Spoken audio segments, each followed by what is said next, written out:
My brother slid a document across the Thanksgiving table and said, "Sign it or leave and never come back."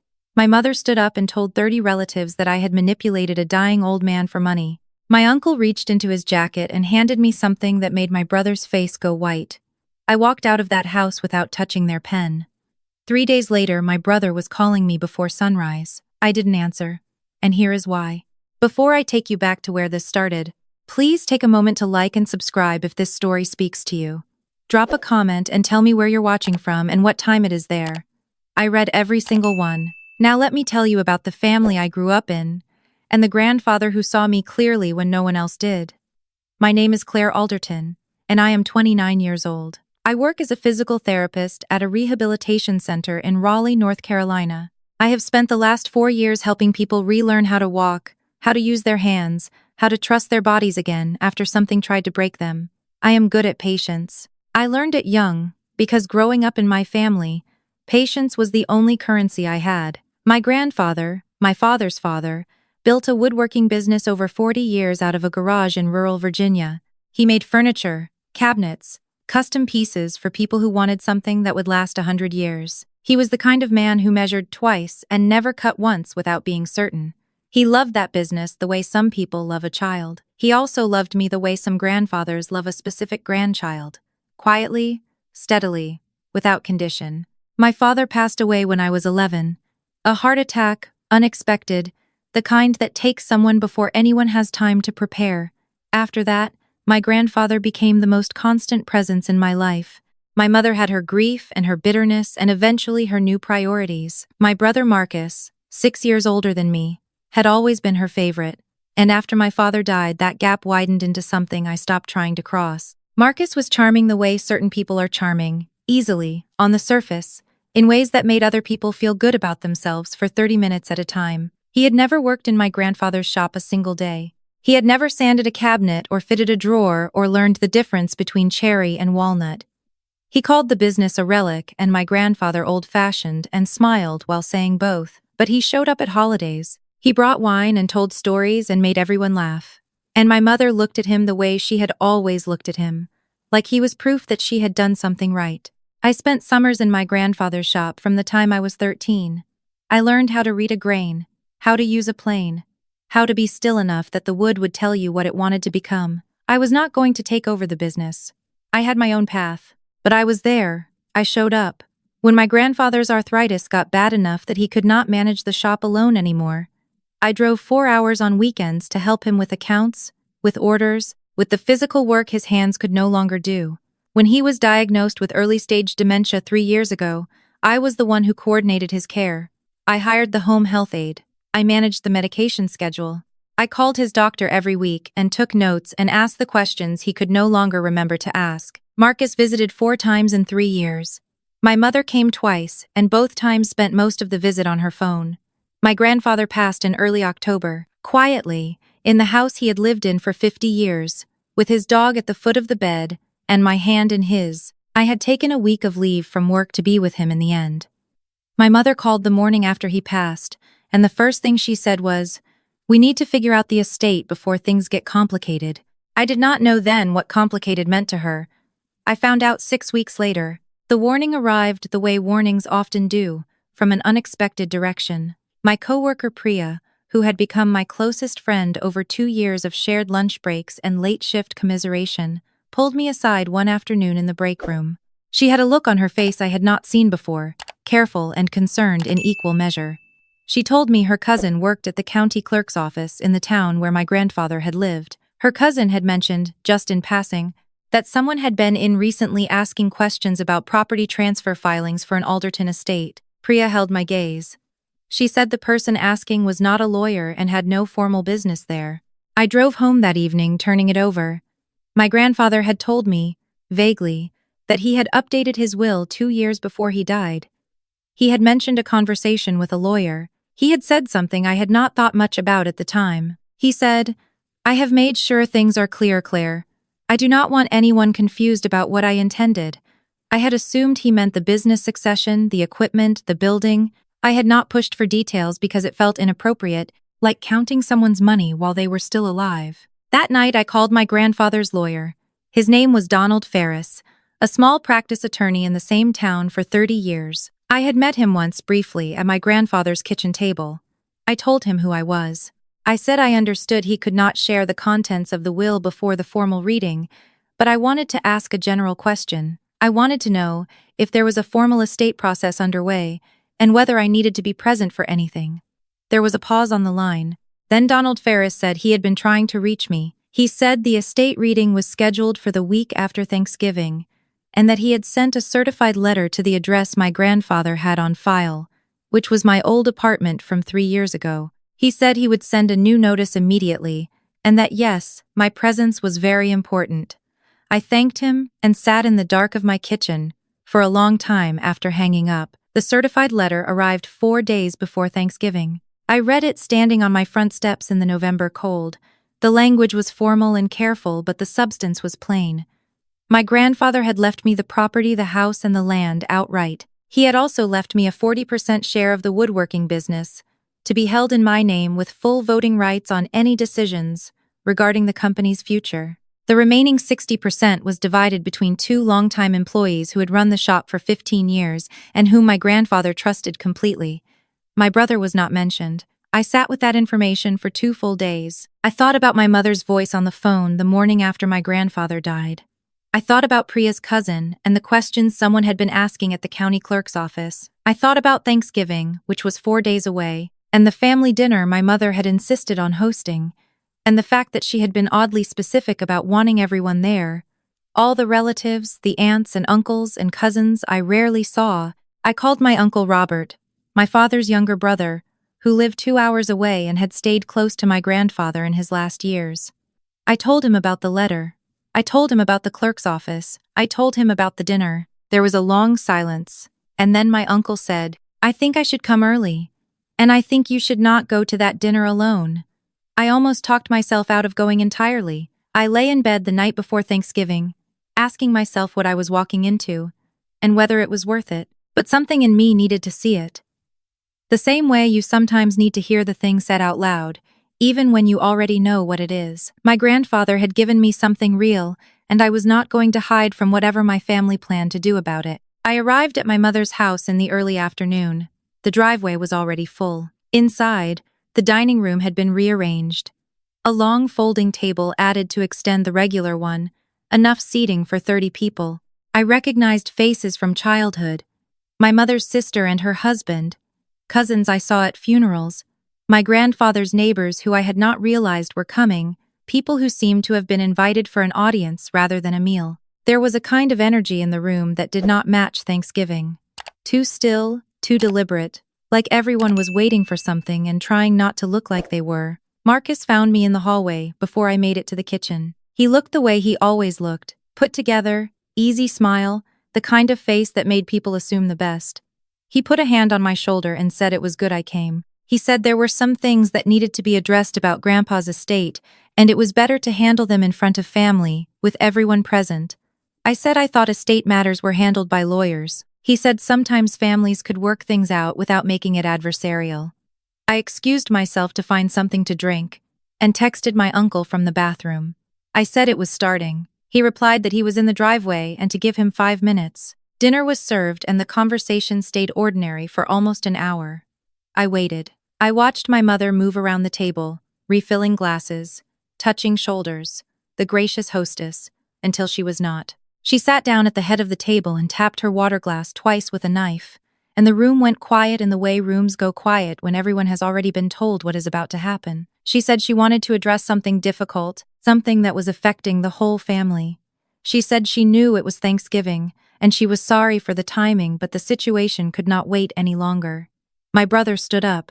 He had papers in his hand. He said our grandfather had been declining for 3 years. He said the dementia had affected his judgment. He said that during that time I had been his primary caretaker, which meant I had had access to him and influence over him that other family members had not. He let that sentence sit in the air for a moment. Then he said there was reason to believe the will had been drafted under circumstances that did not reflect our grandfather's true wishes, and that the fair and correct thing, the thing that honored our grandfather's memory, would be for me to sign a document, releasing my claim to the property and the business share, so that the estate could be divided equitably among his actual family. Someone at the table made a sound, not objection, just the sound of people absorbing something. My mother stood then and looked at me across the table with the expression she had always reserved for moments when she needed witnesses to her disappointment. She said she had not wanted to say this, but the family deserved to know. She said she believed I had spent those 3 years not out of love, but out of calculation. She said a young woman does not drive 4 hours every weekend to help an old man unless she expects something in return. She said, "I know my own daughter, and I know what she is capable of." The room was very quiet. I looked at 30 faces. Some were uncomfortable, some were waiting. A few. The ones who had been around for years. The ones who knew how this family worked, had the particular expression of people who know they are watching something unfair and are trying to decide whether it is their business. Marcus slid the document across the table toward me. He uncapped a pen and set it beside the paper. He said it was straightforward, a release of interest. He said if I signed it today, the family would not need to pursue the question of undue influence any further. He said no one wanted to drag this through a legal process. He said it was better for everyone to handle it here, as a family. I looked at the document. I did not touch it. I looked at my brother. I asked him if he had read our grandfather's actual will, not the summary someone had described to him, not the version that served his argument, but the document itself. He said that was not relevant. I said it seemed relevant. My mother said this was not the time for games. I said I was not playing a game. I said I was asking a simple question, which was whether my brother had read the legal document he was asking me to sign away rights described in. Silence. That was when the door opened. My Uncle Robert walked in from the hallway. He had his coat still on. He held up one hand in a calm, unhurried way, as if he had not just arrived at the middle of something. He said he hoped he had not missed too much of dinner. He pulled out the chair beside me and sat down. Then he reached into his jacket and placed a thick, cream-colored envelope on the table beside the document my brother had pushed toward me. He said he had come from Donald Ferris's office that morning. He said Donald sent his regards and wanted everyone to know the formal reading was still scheduled for next week, but that given the circumstances, he had authorized my uncle to share one specific piece of information with any family members who were under a misapprehension about the estate. My brother said no one had invited Robert. My uncle said he was family, and he had been invited by me. He pushed the envelope toward the center of the table.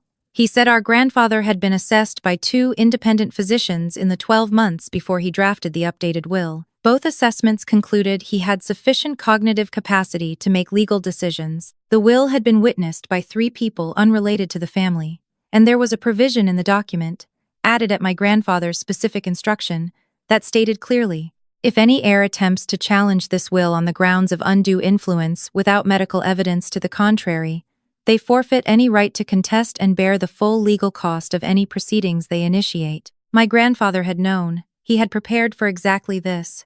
The sound in the room changed. Something deflated.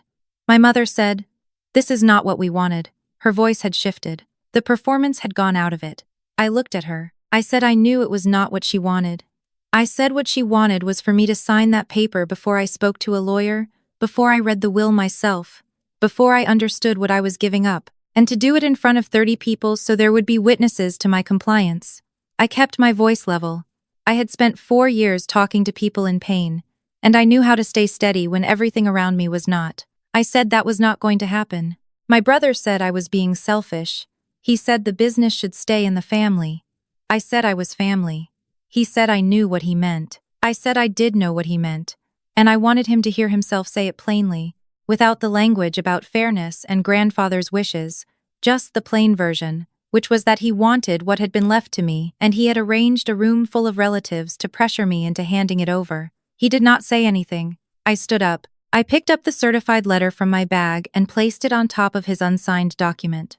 I said this was my copy of the notice from Donald Ferris, which had been mailed to my correct address and which described in plain language what my grandfather had chosen to leave me. I said I would be at the formal reading next week. I said if my brother wanted to challenge the will, he was welcome to consult his own attorney and understand exactly what that clause would cost him. I looked at my mother once more. Just looked at her. I did not say everything I could have said. Some of it I had been carrying for almost 20 years and it was heavy, but it was mine to carry, and not theirs to witness. I said, "I hope you enjoy the rest of your Thanksgiving." I walked to the door. My uncle stood and followed. No one stopped us. 3 people said my name. I kept walking. My uncle's car was parked at the curb. We sat in it for a minute without speaking. Then he said, "Your grandfather would have liked how you handled that." I did not answer right away. I stared at the house, at the warm light behind the curtains, at the ordinary picture of a family holiday that it was not. I said I was not sure how I felt. He said that was honest. He said feelings catch up on their own schedule. Before I tell you what happened in the days after that dinner, I want to ask you something. Have you ever had to stand in a room full of people who were supposed to be on your side and realize they were there for the performance, not for you? Drop a comment and tell me your story. I read them all. And if you want to know how this ends, stay with me. Make sure you are subscribed so you do not miss what comes next. The calls started before I got home. My phone showed 11 missed calls from my mother by the time I reached my apartment. 4 from Marcus, a text from a cousin I had not spoken to in 6 years that said simply, "What just happened?" I turned the ringer off and set the phone face down on the counter and made tea and sat at my kitchen table in the quiet. Priya came over that evening. I told her everything. She listened without interrupting, which is one of the things I value most about her. When I finished, she said, "They counted on you not knowing your rights." I said yes. She said the fact that your grandfather prepared for that tells you everything. I said I knew. She said, "Drink your tea." By morning, the calls had reached 37 from my mother and 22 from my brother. The texts were a different tone now. Not demands, something closer to damage control. My mother wrote, "I think we all said things in the heat of the moment." My brother wrote, "I was trying to protect the family's interests. I'm open to talking." I read them without responding and put the phone down. The cousin who had texted me the night before sent a longer message in the morning. He said he had been at the dinner and that something had felt wrong from the moment he arrived, that the setup had seemed staged. He said he was sorry he had not spoken up. He said he did not know the history, but he knew what it looked like when someone was being cornered. I thanked him. I told him it was all right. I meant it. He had been brought there like everyone else, and had not been given the full picture. That was the thing about it. My mother was skilled at partial truths. She had always been able to frame a story so that the version she told was technically accurate and completely misleading at the same time. The relatives at that table had heard that I had been alone with a vulnerable old man for 3 years and had ended up in his will. Without the context, without the 4-hour drives and the medication schedules and the 2 a.m. phone calls when he was confused and frightened, it sounded like something it was not. I drove to my grandfather's house the weekend after Thanksgiving. It was the first time I had been back since he passed, and I was not sure how it would feel. The answer was that it felt like him. The smell of wood and linseed oil, and the particular quiet of a house where someone careful had lived. His tools still hung on the pegboard in the shop, in exactly the order he kept them. The kitchen had the same chipped blue mug on the same hook by the sink. His dog, a 10-year-old beagle named Oliver, had been staying with a neighbor, and the neighbor brought him over when she saw my car in the drive. Oliver sat on my foot for most of the afternoon. I walked through every room slowly. I was not ready to think about what came next. I just needed to be in the space for a while, to let it be what it was, which was his, and also now mine, and also still in some way belonging to the 40 years he had put into it. On the kitchen table, I found an envelope I had not noticed before, set deliberately apart from the stack of unopened mail, weighted down by the blue mug. My name on the front in my grandfather's handwriting from better days, before the tremor got bad. Inside was a single folded page. He had written it 18 months before he died. He wrote that he knew things would be complicated after he was gone. He wrote that he had never been good at speeches or at saying the important things in the moment, which was why he was writing it down. He wrote that he had watched me show up year after year, and that he had understood what it cost me, and that he had never taken it for granted, not once. He wrote that the house and what came with it were not a reward. They were recognition. "There is a difference," he wrote. "Rewards are given for performance. Recognition is given for character." He wrote, "Do not let anyone tell you that you took something. You gave. I am the one giving back." I sat at his kitchen table with Oliver's head on my knee and read that letter 4 times. I was at Donald Ferris's office for the formal reading on the Tuesday after Thanksgiving. My Uncle Robert was there. My brother arrived with a woman I did not recognize who turned out to be a lawyer he had retained. My mother came but sat in the hallway and did not enter the room. Donald read the will in full. It was as the letter had described. The house and land to me outright. The 40% business share to me, with the specification that it could not be sold, transferred, or signed away for a period of 5 years, long enough for the business to stabilize under the employees my grandfather had trusted. He had thought of everything. My brother's lawyer asked questions. Donald answered them with the patience of someone who had anticipated every one. He produced the 2 physician assessments. He produced the witness signatures and their notarized statements. He explained the challenge clause in language that left no ambiguity about what pursuing a contest would cost. My brother's lawyer asked for a few minutes to confer with her client. I sat and looked at my grandfather's signature on the last page of the will. The handwriting was still clear. He had signed it on a day when his hand was steady and his mind was sharp, and he had known exactly what he was doing. My brother came back into the room alone. He sat down across from me. He did not look like he had at the Thanksgiving table, assembled and certain. He looked tired. He looked, for the first time in my memory, his actual age. He said he had not expected it to go this way. I said I knew. He said he had thought, genuinely thought, that grandfather had not been in a position to make sound decisions. I said the medical assessments suggested otherwise. He said he had been told something different by someone whose information turned out to be wrong. I asked who had told him. He looked at the table. I said I would not ask again. He said our mother had told him she had spoken to one of the shop employees who had said grandfather had been confused in the last months, had been mixing up names and dates, had said things that did not make sense. He said our mother had presented it as evidence that the will might not reflect grandfather's real intentions. I thought about that. I thought about my mother and her partial truths and the way she built structures out of them, one piece at a time, until the whole thing looked solid. I said, he did mix up names sometimes. He called me by our grandmother's name twice in the last year. He forgot what month it was on bad days. That is what dementia looks like. It does not mean he did not know what he owned or who he loved or what he wanted to do with what he had built. My brother was quiet. I said I was not going to tell him how to feel about being left out of the will. I said I understood that it hurt, and that feeling hurt was not the same as being wronged. I said those were 2 different things, and it mattered which one it was. He did not respond. He stood up after a moment and left. I sat with Donald for another hour, going through the practical details: title transfer, business paperwork, the property's current condition, the neighbors who had been looking after Oliver. By the time I left the office, the afternoon light was low and gold, the kind of November light that makes everything look more significant than it is. Or maybe it was exactly as significant as it looked. The weeks after were quieter than I expected. My mother did not call again after the first week. My brother sent one text, 3 weeks after the formal reading, that said only, "I hope you're doing well." I replied that I was. I left it at that. Some doors do not need to be closed dramatically. Sometimes they just ease shut on their own. My Uncle Robert and I had dinner once a week through the winter.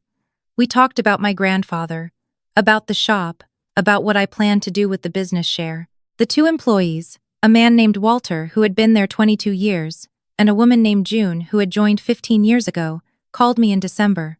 They were cautious at first, unsure of what I expected. I told them I expected them to keep running the shop exactly as they had been. I told them I was not a woodworker, and I was not going to pretend to be one. I told them my grandfather trusted them, and that was enough for me. Walter said my grandfather had talked about me constantly. He said he knew more about my work in physical therapy than most people who had known me for years. I said that sounded right. He said your grandfather used to say, "She chose to help people put themselves back together. What better thing is there?" I drove back to the house in January. I had been going every few weeks, slowly figuring out what to change and what to leave alone. I kept his tools on the pegboard. I kept the blue mug on its hook. I repainted the bedroom and put up new curtains in the front room. Small things that made the space feel like both of us at once. Oliver had come to live with me full-time, and he approved of the arrangement. I found a box in the back of the bedroom closet that I had not opened before. Inside were photographs from the shop's early years. My grandfather young and clear-eyed with sawdust on his shirt. My grandmother beside him at a workbench. My father as a boy, running his hand along a piece of furniture with the expression of someone learning something real. There were letters, too, from customers, from the years before email, handwritten notes thanking him for the dresser that still worked perfectly after 30 years, for the table their family ate around every day, for the bookcase their children would inherit. I sat on the bedroom floor for a long time with those letters. He had spent 40 years making things that lasted. That was not a relic. That was a life. I stood on the front porch one evening in late January, watching the light go out of the sky. Oliver sat beside me with his nose pointed at something in the field I could not see. The bare trees at the edge of the property looked like something my grandfather would have drawn in his notebooks. Clean lines, nothing extra. I thought about the Thanksgiving table, and my brother's uncapped pen, and 30 people waiting to see what I would do. I thought about how close I had come to not knowing, to going to that dinner without my uncle, without the letter, without understanding what I was walking into. I thought about the certified letter sitting in the wrong mailbox for 3 years, the almost of it. My grandfather had written, "Do not let anyone tell you that you took something." I had not taken anything. I had shown up. That was the whole story, plain and unambiguous. I had driven 4 hours on weekends and managed medication schedules and held his hand through bad nights and asked the doctors the questions he could no longer track. I had done it because he was my grandfather, and I loved him, and that was sufficient reason, the only reason, the reason that needed no accounting. He had known that. He had written it down and signed it in front of witnesses and built legal walls around it so that no one could reframe it after he was gone. I whispered something to the field and the bare trees and the cold evening air. I do not know exactly what I said. Something small. Something that was just between us. Oliver pressed his head against my leg. I went inside and made dinner, and sat at my grandfather's kitchen table in my house, and for the first time in a long time, I did not feel like I was waiting for something. I felt like I had arrived. If this story stayed with you, I would love to know. Leave a comment below and tell me what part hit hardest. If you have ever been told that your loyalty was calculation, that your love was strategy, that your presence was just positioning, I hope something in this story gave you language for what you already knew. You do not need anyone's permission to have been worth loving. You never did. Like and subscribe if you want to stay for the next one. Thank you for being here. I will see you soon.